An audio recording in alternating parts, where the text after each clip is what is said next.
విద్యా బాలన్. ఈమె జనవరి 1, 1979న ముంబైలో పుట్టింది. కానీ విద్యా బాలన్ యొక్క ఫ్యామిలీ తమిళ్ బ్రాహ్మణ్ ఫ్యామిలీ. విద్యా బాలన్ 16 ఏళ్ళకే సిట్కామ్ హమ్ పాంచ్ అనే ఒక ఫిల్మ్లో నటించింది. చాలా చిన్న వయసే. తను యూనివర్సిటీ ఆఫ్ ముంబైలో మాస్టర్స్ డిగ్రీ ఇన్ సోషియాలజీ చదువుతూ ఉంది. ఆ టైంలోనే తను ఫిల్మ్స్ మీద ఇంట్రెస్ట్తో ఆ ఫిల్మ్ ఛాన్సెస్ కోసం తిరిగేదట.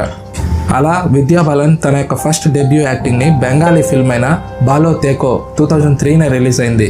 ఇందులో నటించడం జరిగింది. ఆ తర్వాత 2005 పరిణీత హిందీ ఫిల్మ్ ఇది. ఇందులో నటించింది.